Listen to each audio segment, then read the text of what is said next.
someone who's really led straight from the front. But before I get to the introduction of Krish, I want to thank Smarten Spaces, who is our partner for the event, and Rao Sahib, if we can get done with the video for our sponsor, we'll then quickly jump into the session. Sure.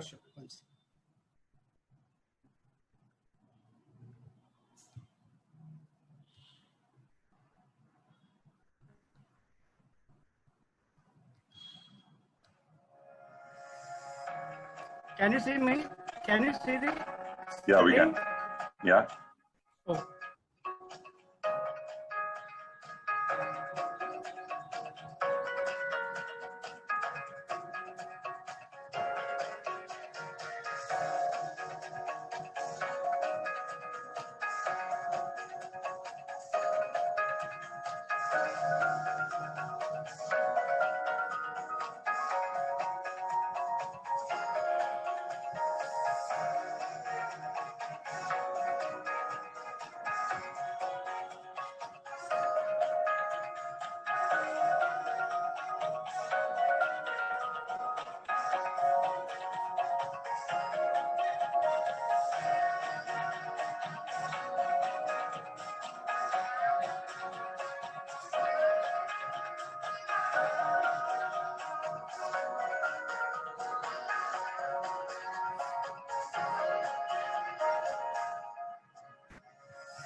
All right, so Smarten Spaces, thank you so much for partnering with HRFI.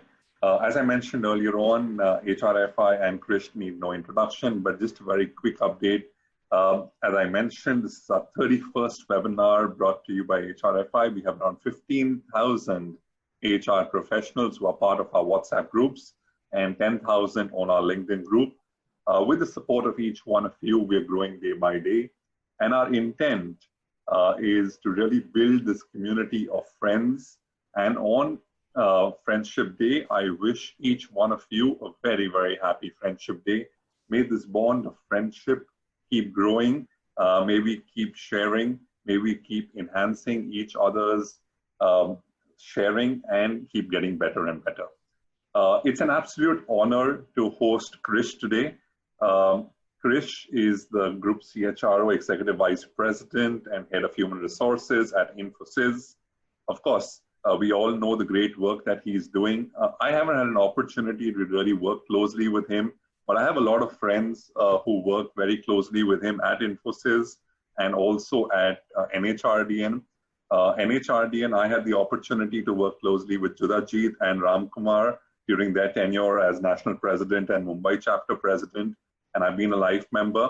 But I think the way I see Krish getting both ends of the spectrum, which is typically the perception of the old boys club to the youth council at NHRDN, I think it's a fantastic way in which the purpose of various organizations like NHRDN and HRFI are completely aligned.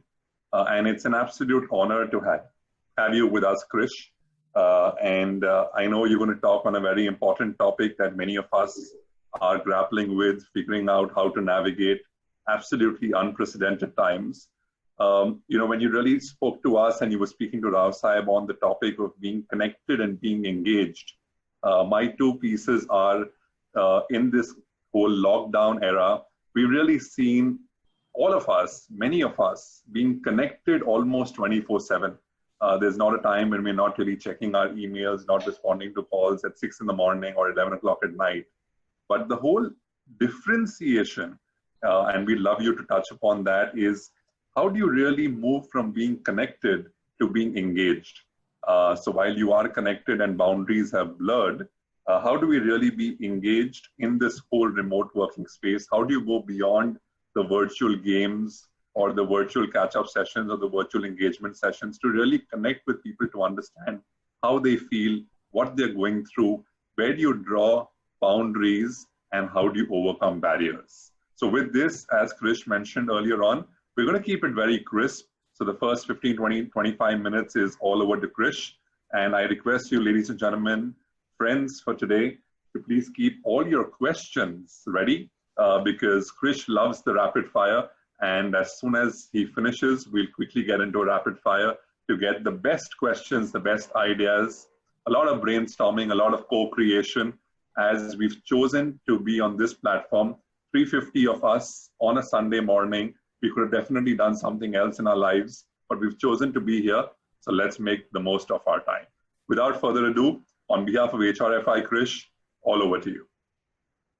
Okay, thank you, and thank you all. Pleasure to really talk to all of you. Again, very good morning to you all. Okay, so I think Sahil gave a kind of a good background, and I think you guys have been at it for the last, 4 months now, almost 4.5 months. So by now you're all veterans about what is happening, in this kind of a virtual working. So I'm not sure if there's anything new I'm going to say, but what I'll try and see is that based on some of the learnings that are there, maybe share some ideas with you. Maybe we can try and see if we can build something around it. Yeah. So let's look at what is happening. What is the difference in the virtual thing, and what does it mean for individuals, and how can we really, as Sahil said, maybe we're all connected, we're all sending emails, we're on calls, but how do we go beyond that? I think that's the question. So let's look at certain things that is different from what is there. Yeah, in a kind of a virtual working, the difference is that they're all in different geographical places. You don't see the whole person, right? And when you're meeting face to face, you use various cues, your various kind of cues from others to really process about what you want to communicate. You look at their body language. Yeah, you look at how the person is. Suppose you're in a meeting with 10 people. You will look at the body language and say, okay, who's interested, who's not interested, who's kind of focused on something else. All that is clear from the body language. So therefore, that your brain uses that to see what to talk. The second thing you see is the facial expressions, of people. You look at their facial expressions, the smiles, etc., and do that. And in remote, some of it is not very obvious. There is some latency, but sometimes not. You don't see all the facial expressions. So therefore, you don't know what is the thing that sometimes people are saying. And the third cues that you use when we really look at emotions and talking to people is what words they say, the tone and the words they say. And that's the only thing we have, as we kind of look at this, really make sense of people. And therefore, when you really want to, engage people remotely, I think we've got to keep this in mind, that I think people don't normally, of the three kind of cues that they take to think about how they feel, how they don't feel, they don't have two of those. So how do you really increase the one that is there? So therefore, try and use as much as visual connect as possible. But more than that, try and verbalize a lot more. I think that's very, very important. Yeah, and I think that's one of the things that we've got to keep in mind. So just to summarize that, I'll try and give you in a simple way. I think my think of how, and I'm going to talk in two parts. First is I'm going to talk a little bit about what are some of the elements of great working, of remote working, okay, how do we keep people engaged remotely? So maybe I'll talk about 5 points there, 3 C's and 2 T's. Yeah, so that's the first part. The second part I want to talk about, which is also a little deeper, is what are the factors that lead to resilience of people? Yeah, resilience, because they're all staying alone, they're working separately. What are some things that we got to keep alive so that we can build into that and see how we can help them enhance their resilience. So I'll talk about that after that. So let's go to the first part. What are the 3 C's and 2 T's that I think are important for people to really work remotely and feel more engaged? I think Sahil mentioned we are all connected, but more than that, I think the one that really makes people engaged is clarity. clarity of purpose, clarity of what they should do. I think what happens where people have great clarity, what is it? What are my objectives for this year? What are my short-term plans, long-term plans? Then I think they're very well engaged. If people are not really having clarity, then they start feeling a bit confused. So I think the first thing is, as leaders, wherever it is, providing much more clarity. Sometimes people know what they have to do, so that's fine. But in different projects where there are 3 or 4 teams working, where they've got to work on with each other, this lack of clarity creates a lot of confusion. Yeah. So therefore, I think the first step is, if at all you want to engage people, talk about the clarity. And to do this clarity of what they need to do, you got to talk a lot larger thing about what are the objectives of the function, what are the objectives, the purpose of the company, what do we want to achieve with this wrong. So talking a lot about our objectives, our goals, really helps people get greater clarity. Yeah? So I think that's the first step in engaging in these times. And these times are even more tougher because people are not sure. They won't know. Maybe my company is going through some tough times. What's going to happen? Maybe I don't know what's going to happen after 6 months. So these things are also there. What should be my priority? So therefore, focus a lot more on giving clarity about how we see the next 6 months, how we see the next year, what are the priorities now, what are the priorities for your team, what should we be doing, so that the person feels clear about it. The second thing that I think is very, very important as we talk about this is this whole thing of communication. And in communication, and I just mentioned the first thing, we have to verbalize a lot more because of the 3 cues that you take when you kind of relate and communicate. You don't have the body language. You have a little bit of the facial expression, not all. So how do you really verbalize more? If you want to thank somebody earlier, a smile or a positive thing would have given them a stronger message. Now you don't have that. So you got to verbalize a lot more. So try and train and talk to people to communicate a lot more, to verbalize a lot more. So that's very important. And communication has to be continuous. We've got to keep on doing a lot more talking to people. And this communication is not only about work, talk to things about what's happening. Because one of the things that we all go through is we have other challenges also. We have issues at work, issues at home. Maybe there are, maybe somebody at home is not well. Maybe we have to take care of somebody. Those are the things that come in the way of people. Like sometimes young bachelors, they're staying alone. They got to manage their food, etc., etc. How do they do that? Well, there are people with other issues at home. So I think communication, listening to them, talking to them about how they're spending the day, what are their challenges really helps. I think the third one is, the third C, I would say, is cadence. I think the best way to manage all of this is to have a great cadence of meetings or calls. You can say, listen, every week we'll spend 1 hour as a group. Every evening, why don't we spend 15 minutes or half an hour talking? So that kind of a thing puts people at ease. They know what is coming, they're ready, they're prepared. And therefore, fix a time which is convenient to all. In one of our meetings earlier, some of the women said, listen, we got to manage children, their school, this, that. Don't keep any calls or meetings till 11 in the morning. After that, it'll be okay. So I think find the right time, find something, and therefore set a cadence of things that will really help people. So those are the 3 C's, that I spoke about. Now there are 2 T's that you got to keep in mind as we really kind of do this. I think the first one is what I call as building transparency. And this transparency, because we're all working, if we were all physically working, things are clear. They know what others are doing, etc. Now they're not clear. So you got to be much more transparent about what are you doing, what are the other teams doing, etc. So, and much more transparent about what is happening. That really calms people down. So people are also a little bit nervous. So be much more transparent. And that's where all these collaboration tools come into place. Your SharePoint or your Teams, putting documents there. Everybody knows what are the documents. Everybody knows what are the things, what are the trackers. So use those tools, but make things much more transparent. And the last T that's very important is building trust. I think, and this trust will only come because in these times, it will come through 2 or 3 things. One is you should do what you say. The people believe you. So therefore you should kind of, stick to your commitments, do what you say. Number 2, you should trust them, because delegation and trusting, if you do second guessing, then people will feel, well, listen, somebody is going to check what am I doing. You got to trust them completely. we believe you're doing a great work. We believe you're kind of stretching. That's about it. So they should see that this company and my boss and my leader is trusting me, and therefore they're giving me lots more to do. And that's very important. Delegate more. And therefore, this is the time to also give people more to do, delegate, so that you don't keep on checking, So those kind of things will come in the way. So therefore, that I think will really help people ensure that they are much more engaged. So just to summarize, coming back, while we're all connected, while we're all on the phones, while you're all on the kind of emails, etc. But I think to really take that general connection to a deeper engagement, I think we've got to look at these things, the 3 C's and 2 T's. I think just to repeat that again, I think the first C is start with clarity, and clarity about the business objectives, long-term, short-term priorities, what the team should do, what that person should do. That's very important.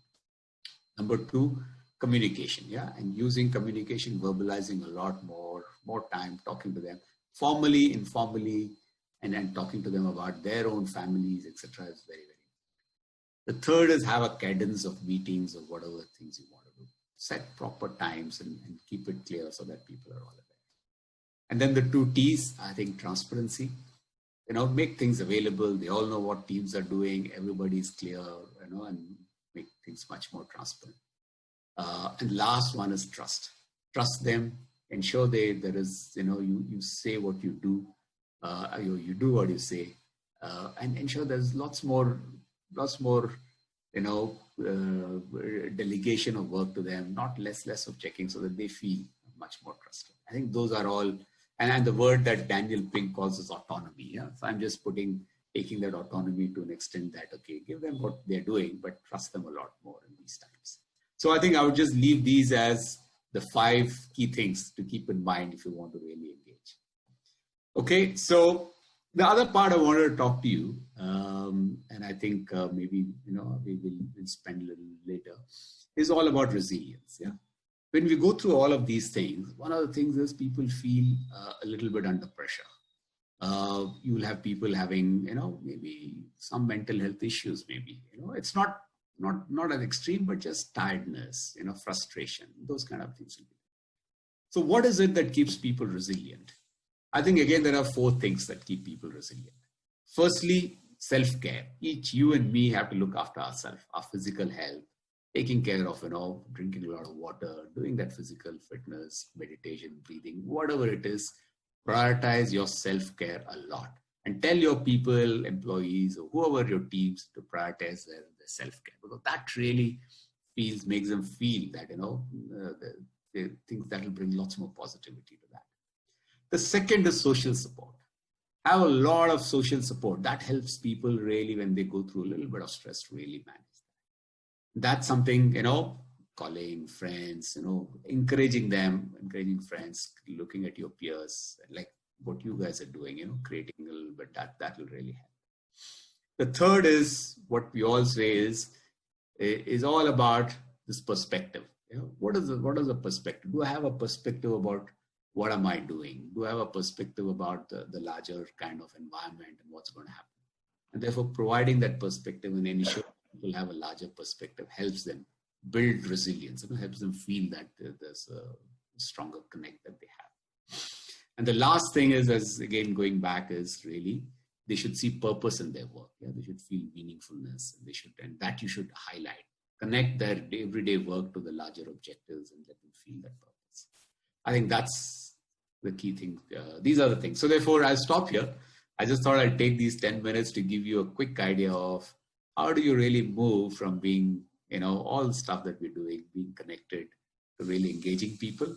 And number 2, if you really were to look at individuals and teams and how do you want to build the resilience, what are some 3 or 4 things you got to keep in mind? So that was a quick overview. Any questions you have, anything you want me to talk further, happy to do that. Fantastic, Krish. I think so you've done a very beautiful job of making it so lucid and so simple and so easy for our members to pick up these acronyms and to take it forward. The 3 C's, clarity, communicate, cadence. The 2 T's, being transparent, building trust. And as you spoke about resilience, again, 2 S and 2 P's, which is self-care, social support, which are the two S, and the two P's is perspective and purpose. I think very, very beautifully touched upon, because as people grow in their leadership journeys, they get so masked by various diagrams and models, and we end up complicating stuff, but bringing it to the lowest common denominator, something that I'm a big proponent of, and I think you've done it very beautifully. Interestingly, Krish, the points that you've touched upon are a couple of questions that are also coming in.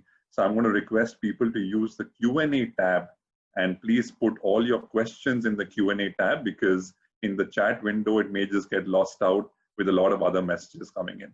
And while the questions come in, Krish, I wanted to really ask you one question up front, which is around the way we learn. So many of us, we all know our three styles: the audio, the visual, and the kinesthetic. Now, how do kinesthetic learners really adapt to remote working styles where they are used to collaborating, working together, the whole touch and the feel? And that's the way they really learn, because today, a lot of leaders who are very, very quick or very quick on the uptake on audio can just hear, assimilate, tell their teams what next to do. Some people use tools like you mentioned, like Teams, Zoom, so on and so forth. They look at a diagram, look at a chart, and can do it. But kinesthetic learners somewhere are at a disadvantage. Any kind of thoughts on how do they be agile to really build skills around audio and visual in these times, so that because their preferred style is kinesthetic, they don't really lose out? Any thoughts there, Krish? No, I think, we've got to, you're right, there are different types of people, and each one may have a very preferred learning style. What I think we'll have to do for people who are not very comfortable with just video, or some who want lots more face-to-face kind of a thing, is at this point we've got to use what is available, use a lot more of the video tools, maybe more discussions. Maybe they can really try and send a few kind of prototypes and at least ideas, etc., etc. So rather than calls, try and do more video meetings, so at least they can see things, etc. I think, first thing is people are also quite flexible and adaptable. Over time, our minds quickly will pick up newer ideas. It'll take some time to really ramp up to it, but quickly people will settle in. If you see many guys who've joined, who've been through all of this, they'll take some time. I've not worked in a remote environment for long, but soon I think everybody's there, and they get a hang of it, and they will learn. So you'll also get people learning it quickly. Right. But I know it's not very easy. But I think more discussions, more using of visual videos, etc., will help them do that. Correct. So that really brings me to my next question, Krish, which comes from Amit Karulkar. Now, Amit is saying that initially it was all fun and nice. We all figured out new ways of working, but we really mastered the art of finding the gaps as well. So a lot of people say they're not comfortable coming on video, and they keep their video off, but actually they're multitasking. They're either scanning their emails, they're doing some other stuff, or they're distracted, or they're on social media, or they're just spending time with family while calls are going on incessantly. So how do you really drive engagement in these meetings without really picking on people and embarrassing them, but at the same time ensuring that if they're using the alibi of not coming on video, they're still equally engaged? I think it's a fantastic question, Amit. So Krish, your thoughts? See, I think first we've got to start with trust. Yeah, I think, we should assume that, everybody is doing what is best and they're doing it in the right interest. So that's the first thing. So I think once you believe that, slowly they will set them at ease. I don't think you need to really double guess and see what is happening. But there are some things that can help. I think in every meeting you can say, listen, why don't we start with, let's spend some 10-15 minutes initially on video, and then, we can. So those kind of things, set some ground rules, so that people know that, okay, I think these are meetings where I think it's good to be on video. We need to be, all of them will be there. And therefore, this is an accepted practice. So you could do that, saying, listen, in our team meeting, maybe we'll start with the first 10 minutes or whatever it is. I think it's good to all of us come in video. So therefore, we'll do it. And those kind of things people will know that's possible. If they have some other limitations, that's fine. I think most people would like to be part of the team, part of the thing, and and work. There may be one or two who may kind of have other issues. So I think just to kind of answer your question, start with the premise being a lot more trust. But set some ground rules saying, listen, in every meeting, let's start at least the first 10, 15 minutes, we should be on video, we should discuss it. And then you can move on and kind of a thing. Or whenever somebody is talking or some important thing is there, we should put something so that at least you know when people have to be on video, and they also know that, it doesn't have to be all the time, just make parts, and that will help them really, help you. Very interesting. So there are a couple of questions, Krish, on trust, and I'm going to try and club them together so that most of our participants or most of our friends get their answer to that. The basic premise, and Krish, I'll request you to again simplify it as you always do so beautifully. This whole concept of trust, right? Is there a code? Is there a coefficient of trust? How do you build trust? It's a very loose word saying, yeah, please trust me. But in this whole journey of trust, there could be multiple junctures where trust gets depleted, it gets impacted. So if you have to simplify a coefficient of trust for all our members and say, okay, either you start from a space where you trust everyone till trust is broken, or you start from a space where as a person you don't trust anyone, and until people really spend enough time with you to earn the trust. So what's your perspective? Where do you approach this from? And for everyone on this call, we have around 370 people now. If you were to break down this concept of trust into something that's very easy to understand, what would your 2 cents on that be? Oh, that's a big topic, and I can go for half a day on trust. Let's look at how is trust built. Yeah, firstly, I think there are 3 or 4 sources of trust. One is trust is built when you have a kind of a an expertise authority. Yeah, for example, if there is a doctor or a tax consultant, if they say something, you trust because there's a person is coming with certain expertise. Yeah, so that's the first source of trust that is there, because there's somebody who's been a master in their field, and then you will trust them. Yeah, so that is there. Now, therefore, part of your people will have that kind of a trust because they come from that expertise background. The second kind of trust is more, what Stephen Covey said. It's more about this emotional bank account. It's a list of past interactions that you've had. So therefore, I've had lots of interactions with somebody. I know what that person is saying, what is the level of trust. So you already build some kind of a thing. Yeah? That will vary from people to people, but it is more with each person, you build some kind of a trust account, or trust bank account. You would know how much I can believe, how much I can trust. There is some kind of. So those are already existing. Now, when you kind of say, how do I build trust with somebody? I think, how does trust come in? I think trust comes in by, firstly, intention. Yeah? If people see a purity of intention in you, then they start trusting you. And I think that intention, initially they may not, but you got to bring it aloud. You got to talk about it. You got to be transparent. You got to talk about your intentions. Maybe even in your, let's take even in a tough decision where let's take a startup that is there, and that startup is getting rid of people. But if they come back and say, listen, this is our intention. We've been this is it. We want to do it. And you give that clarity of intention, then I think that's the first step. Yeah. So purity of intention, or what is it that I want to achieve? I think that is something you got to talk and build that. And if they see that this is what you mean is genuine, then I think they start being trusted. Second is, they need to, the whole thing is say-do ratio. What do I do what I say? That's another very important for trust. One of my ex-bosses used to have this thing called, what is your say-do ratio? How much do you say and how much do you do? I say big things, but I don't do enough, then they won't be trusted. They say, this guy will talk a lot. Yeah, so therefore you got to, as long as your say-do ratio is kind of 1, then I think you start building trust, that they'll know, okay, what he says, what he does. Otherwise, they'll discount it. So I think this is, people have said, walk the talk or whatever it is. So that's very important. So intention. Number 2, you got to kind of, build that credibility. And number 3, you got to keep the intentions of the third person, whoever you're at the forefront. Yeah, that's how you build trust. For example, if I'm interacting and I know, and I say, listen, I understand where you are from. So a little bit of empathy and a little bit of kind of putting their needs ahead builds trust. So firstly, if I have to build trust, I'll have to empathize with you. I'll say, okay, what are your problems? What is it, etc. And try and kind of work on it and put that as a thing. So that's a thing. That's about it. So three key things you got to do: clarity and purity of intent. Number two, say what you do, therefore walk the talk.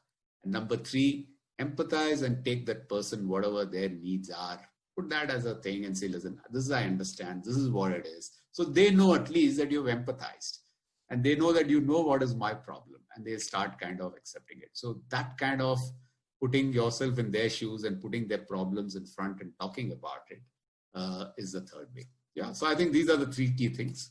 But always remember, trust comes from all your past interactions. So there is already a trust or an emotional bank account that you built with somebody.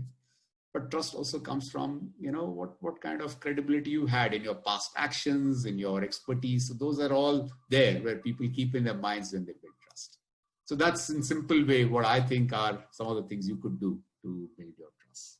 Absolutely. I think we have around 15 to 20 questions on trust, but Amit, Mahendra, Vaibhav, I have Ashok, Manish. I hope your questions around trust have been answered. I want to very quickly move to a next segment, which you briefly touched upon, Krish, which was on empathy, right? Difficult times, businesses need to reinvent their business models. They need to ensure that quarter on quarter, we are reviewing stuff that we are doing. But at the same time, there is this crazy amount of pressure on our people, and managers also end up cascading that pressure onto their team members. How does an individual who may be a performance manager or otherwise rise to the occasion to build in and bake in empathy into conversations while business pressure may still continue or maybe even higher than previous quarters? So how do you really build that thin line? I think so there are 6-7 questions on empathy. I've just tried to pick up the crux and not ask you multiple questions, but I think the essence is, where do you draw the line between saying business needs to be achieved without getting hampered, but empathy is still core? Okay. Well, I think this is basic kind of counseling 101 in a way. Yeah. So frankly, what is empathy? Yeah, and empathy, and this also comes as really putting yourself in somebody's shoes. Yeah, understanding their problems. It's about just feeling that, seeing, okay, if somebody is going through a feeling of, okay, that there is a bit of disappointment or frustration, what are you doing is you're asking them about it, and you're feeling the same way. You're putting yourself saying, okay, what is it? So how do you build empathy? I think you got to build empathy by firstly if you go back to this whole model of EQ, yeah, and empathy is one of the parts of EQ. Now, EQ, if you really look at it, is basically a kind of a 2x2 matrix. Yeah, it's about what you can do for yourself and what you do with others. Yeah, it is what kind of emotions you experience and how do you manage emotions. That's what it is. So therefore just imagine a 2x2. So emotions that you experience, and how do you manage those emotions? So those are the two boxes there, and for yourself and for others. So what is empathy? Empathy is about how do you experience the emotions of others, basically. So that is empathy. So you got to be open. You got to really look, listen, observe, be mindful. Then you understand what the other person is going through. Because unless you have that, you're tuned in to feel, you won't be able to respond. So that's there. You perceive the emotions of others. Then that's the first thing. And then you can start saying, how do you respond to it? Now, so therefore, what are the steps to build empathy?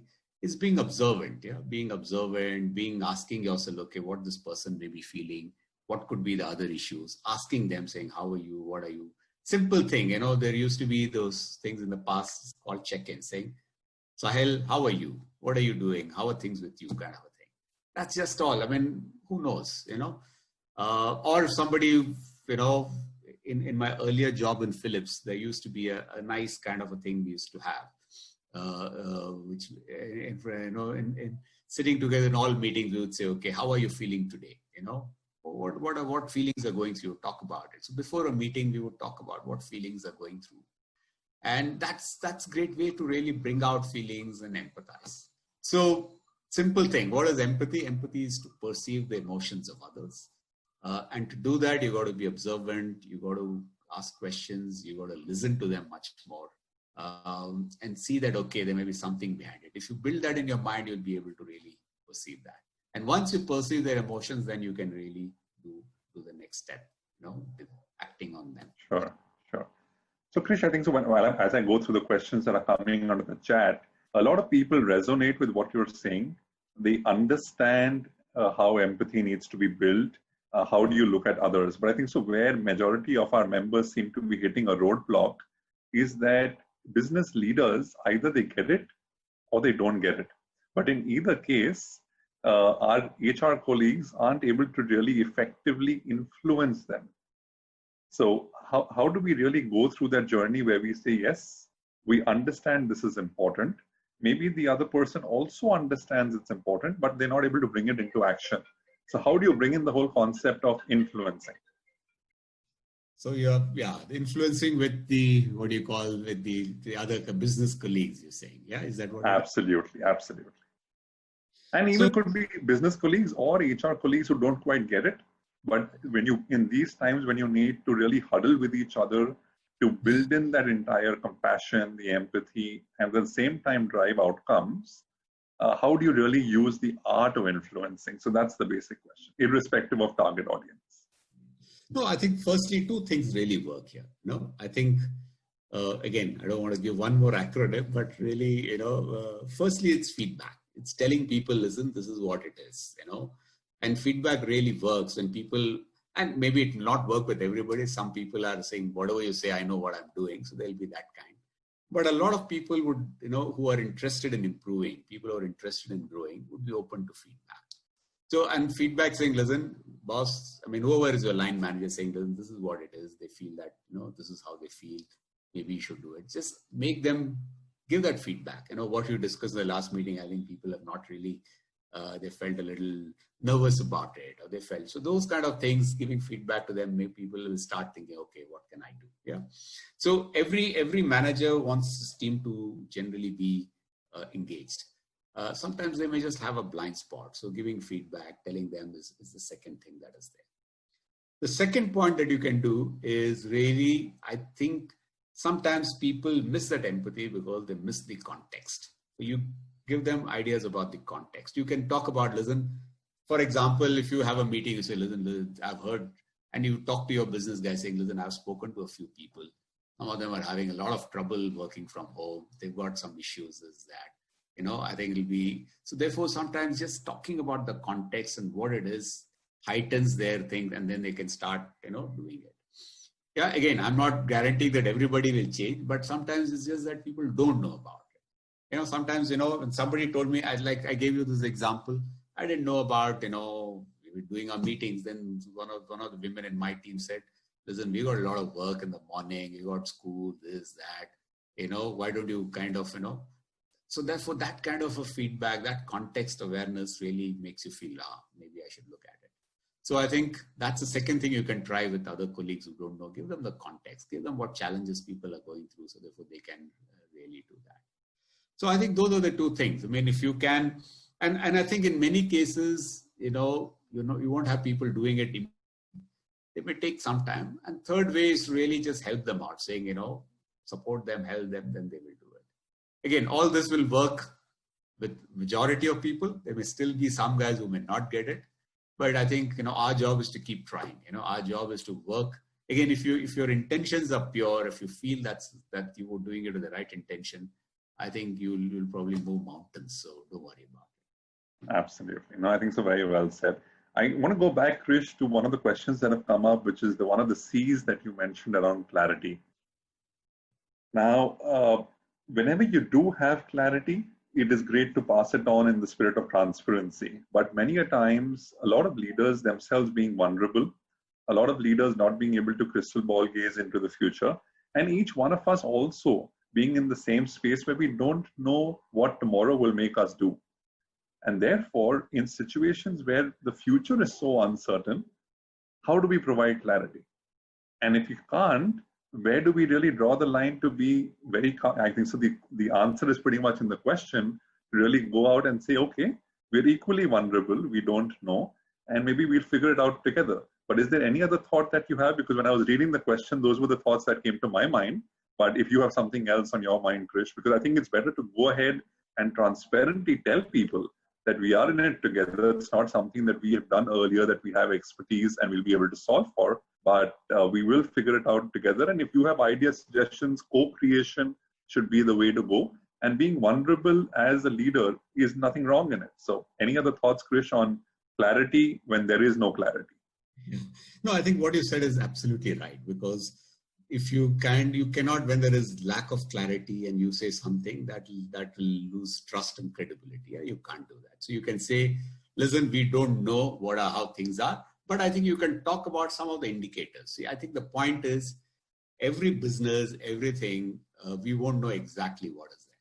But you can say, listen, I think if these things are there, these are the things that we are monitoring. If these things improve, things should be. That gives people that, listen, we know what are the things to really do that. So therefore, I think clues that people can catch on are very important to provide clarity. For example, if I'm running a business, let's say I'm running an FMCG business, and my FMCG business, yes, I was talking to the CEO of kind of a confectionery company. And then he said, listen, I know. And he said, listen, we make chocolates and we make biscuits. Now what is happening? These are we don't know. Chocolates is not growing, but we know that people are using more in-home consumptions. Maybe biscuits are going more. Chocolates will be less because it is out of home. Therefore, that's 80% of our revenue, and therefore maybe it's not selling. So what are the things maybe we can try and see how we can do it much more in a kind of an institutional. So he gives a clear idea of what are some of the things I am looking at when I know the business will improve. Yeah. So those are so therefore you won't know what it is, but you say, listen, this. Or you say, listen, when I look at it, our costs are here. And I think to improve these costs, these are the two things we need to do. We need to really, reduce our cost by some at least 10% of what it is. We need to ensure that then I think people get more clarity. So when there is lack of clarity, I think you should mention that, saying we don't know, but these are some things that we should be looking at. These are some areas that we should keep track of.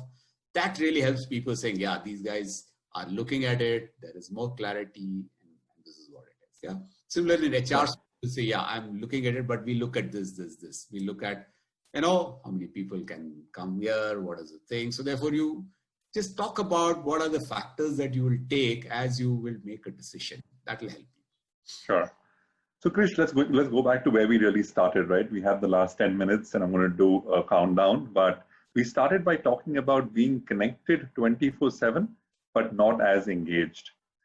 And, the question that's really come up is to say today, managers say, listen, let's do a call at 10 o'clock.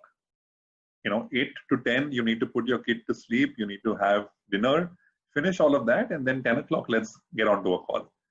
Or let's do a situation where, why do you need to take a holiday? You're anyway sitting at home, right? So why do you need a break?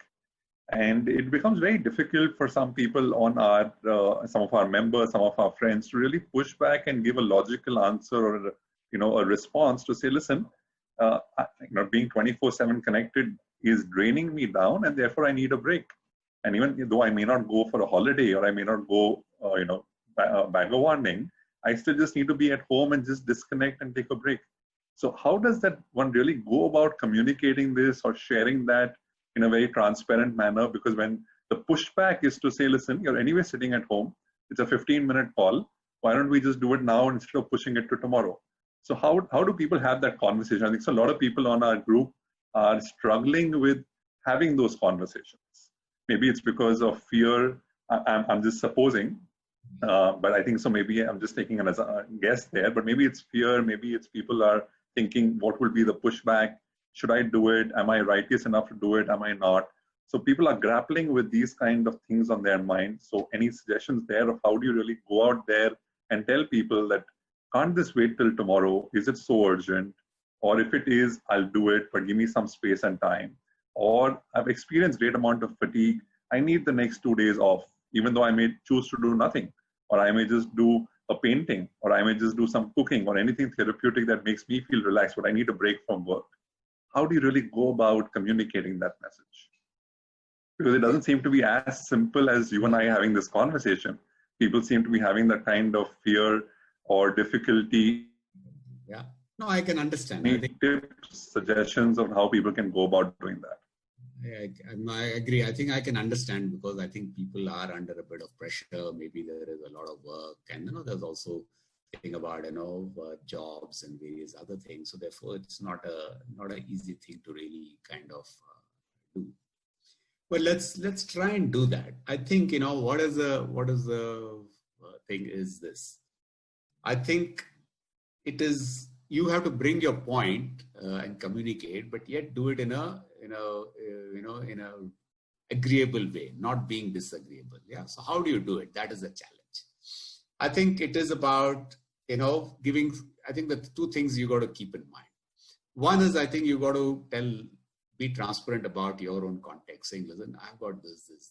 Nobody is going to say, anything against it. For example, you say, listen, I've got a child and this and that, and we got to, I think I need to take care of that. So, or I've got somebody at home who I have to take care. Can we do it? So therefore, talking a bit about your context hopefully helps people. And therefore, because of that, why don't we do it tomorrow?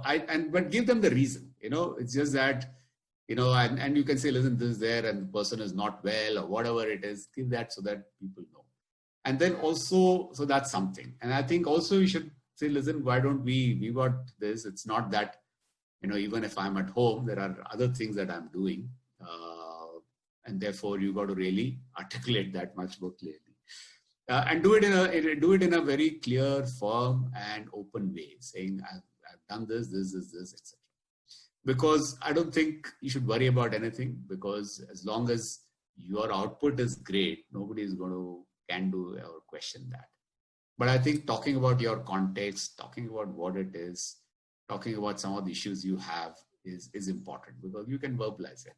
And if somebody doesn't listen, maybe use some friends or use somebody else to talk and see how you can influence people. Because I think it's important that you don't put yourself under that bit of a stress. You talk about it, or talk to your colleague, or talk to somebody who can influence. Well, I think it's important but talk in a way, being objective, giving the context, saying what it is, and also telling them how you can really manage the situation if there is any. Then I think people will be okay. Sure. So Chris, the next question is, a lot of us find it extremely difficult to ask people to leave. It's part of our job. We need to do it. There are certain organizations that take certain calls. It becomes difficult, and not only difficult in terms of passing on the message, but more importantly, the impact that it has on us. Because at the end of the day, many of us are human, have very high EQ levels, and therefore it becomes very difficult to really relate to a situation like that and pass on the message. Any suggestions, Krish, on how do you handle counsel out, retrenchment conversations to really make people see the larger picture, to say the problem is not them, but maybe the problem is the situation.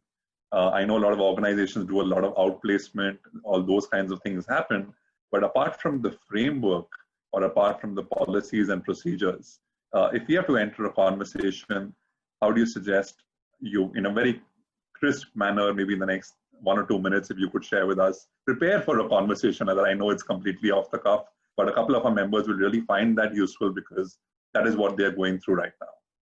I think it starts with firstly a little bit of conviction. I think whoever has to do it, you've got to understand this, because first point is the business has to survive. There are some business issues, so you can look at and be clear about what are the issues and why this is needed. So therefore, try and see if this can be avoided. If there are other ways to do it, try and do whatever it is. And if all comes and you say, listen, this cannot be avoided, then I think you've done your best to see how you can protect somebody's job, but still it has to be done. So when it has to be done, I think you've got to really, as Sahil you mentioned, it's about, I think most important is dignity of the person and giving respect, because those two are very important. The minute you don't do it, then it becomes this. Therefore, you got to say, listen, and put the personal dignity uppermost, and say and empathize, saying, listen, this is a tough time. This is where we are. We know you feel completely devastated about it. But given where the business is, this is a call that we are taking. Now, how can I help you? That kind of a thing. So therefore, you understand their feeling. They'll firstly feel anger. Whenever you do, there'll be a bit of an anger. then they'll be feeling, they'll start with denial, then anger, and only then they will accept it. So I think you got to, when they're denying or when they're angry, you got to listen. You got to just spend time listening, talking, just giving the facts, being objective, but listening a lot more. And then when they're saying, okay, what do I do? That's when you start helping.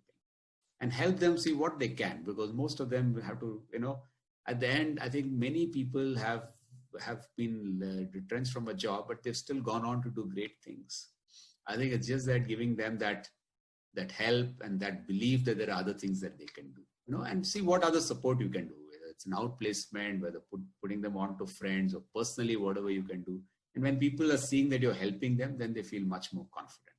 I think they need good social support at that time. See whatever you can do to give social support. So again, it's all easier said than done, but I think 3 things: be convinced that as a last resort, you do whatever you can, etc. Then when you say, I think you got to really empathize, look at the issues the person will have and the challenges they're going to be, talk about it, saying, I understand it, this is it, but these are the reasons why the decision is taken, and help them with it. And therefore, whatever way, listening to them, looking at, and seeing how you can support them in their next transition would be very important. Sure.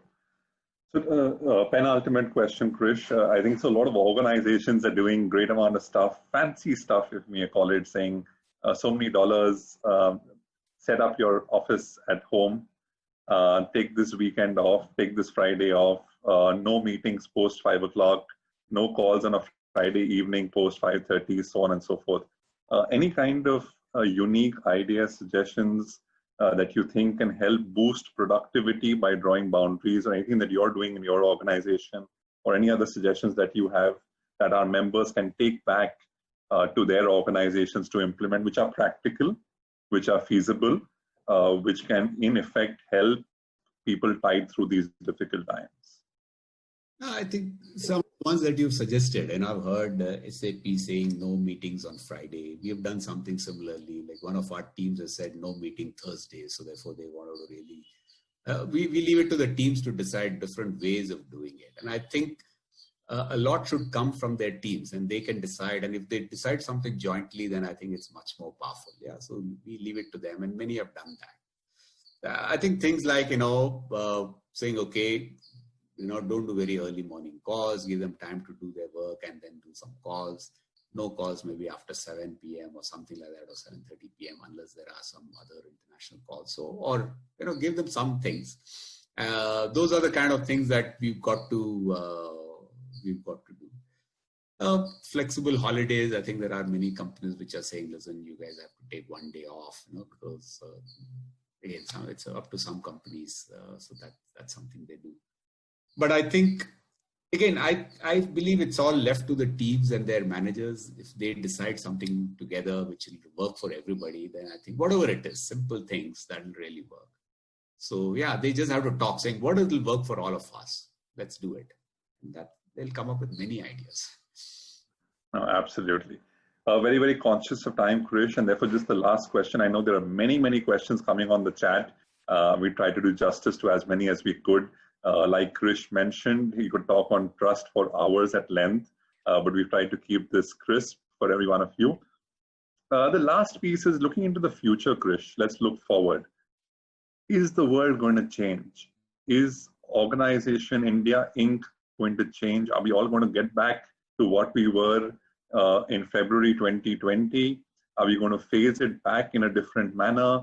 Are we going to say no work from home if your role allows you to? Is absolutely fine, and as a manager I will not be insecure to see you below my nose working? Will mindset shifts happen? What's your take on the whole scenario? Work from home, finding the balance, coming into office when required for critical meetings, maintaining social contact, get social distancing, saving, like in Bangalore or Bombay, 2 hours of time on the road commuting, which is absolutely a colossal waste of time. Where do you think the needle is going to stop? Where are we going to draw the balance? No, I think what you've see is, are things going to change? Yes, yeah, things will change, because people have seen it, and most companies, and especially companies in the IT industry, technology, will all change, or most of the professional services companies will change a lot, because I think now we're used to it. And I would say that if we look at the future, the role of the offices may also change. It's not a place where you go to do work, but it may be a place where you go to collaborate, or you go to do some innovation or brainstorming or something like that. So therefore, that's how you will redesign and rethink your offices. So yes, we will probably have, most companies will say, okay, we'll have much more people working remotely. Again, it will vary from company to company or industry to industry. I'd say anywhere between 20 to 60% of the people could be working remotely. And I think it's not that 100% remote. You may come once a week, twice a week, and you can meet. And that's what will be more important. If you want to build the culture, you want to get the teams together, you got to get them together physically sometime. And therefore, they've got to come together just to ensure that you build the team bonds and the culture, etc. So is the world going to change? Yes. Is it going to be? Yes, it will change different for different industries. Much more organizations will become much more digital. Internal processes will also be much more digital. We will work much more remotely. We'll work much more virtually. We'll come and meet together, for certain things. So those will all be happening in the future. Yes. Fantastic. So Krish, as we come towards an end, I'm just going to have a lot of members who joined in during the course of this discussion. So very quickly, in the next 2-3 minutes, I'm going to try and summarize all that we've discussed. It's been a fantastic, enriching session, starting off with 3 C's: clarity, communicate, and cadence meetings. The 2 T's we spoke about: transparency and trust. Of course, you touched upon the whole concept of resilience with the 2 S's: self-care, social support, and the 2 P's: perspective and purpose. The whole deep dive into the coefficient of trust. I think the way you really broke it down of how trust really gets created, or how it emanates from people who have expertise like tax consultants or doctors, because you generally trust them, given that they have extreme expertise in the field. Of course, the element of past interaction influencing trust. Purity of intention was something that I personally took away as a very valid point, especially the purity aspect. You referred to one of your previous bosses talking about the say-do ratio. And of course, putting empathy ahead, putting others ahead, putting their empathy concerns ahead is the whole concept of resilience. We spent some time talking about building empathy of self versus others, and more importantly, being observant of what people are going through and therefore empathizing a lot more. Regular check-ins work very well and very effectively to build empathy. We moved on to the next thread on the art of influencing. So you understand all of this, but how do you really influence people? Giving feedback, exploring blind spots. Wherever there is a miss in empathy, go back and check, is there a mix of context? And if context has got missed, more often than not, empathy will also get missed. And therefore, go out, do an outreach, help people. How do you really explore clarity where there is no clarity? And of course, most importantly, like you touched upon, catch on the clues, catch on what we don't know, build in, track it, move forward. On boundaries, how do we understand context? How do we use friends to really relay conversations and express intent, express situations on hand to really draw boundaries? The last and most difficult aspect was the whole concept of retrenchment and layoff. And dignity of individuals being key, building empathy, social support, and offering help. And of course, crystal gazing into the future, Krish, I think, of course, even very beautifully put, that we should look at how things span out, but more importantly, not just wait for history to happen, but be part of the process of creating history. I think the last 1 hour personally for me, Krish, has been phenomenal, extremely enriching, just so basic, just so lucid, very easy for our members to understand. And the recording of this session is, of course, going to be available on Facebook Live. It was there, YouTube Live. So feel free to go back and watch the recording for those of you who couldn't really attend. But on behalf of HRFI, Krish, thank you so much for dedicating your Sunday morning with all our members who were present today. It was an absolute pleasure hosting you. Looking forward to being in touch. Thank you to all our members who took the time out to attend. We will be at this and look forward to this space for more for our next session. Thanks, Krish. Thank you so much. Thank you. All the best. Thank you, sir.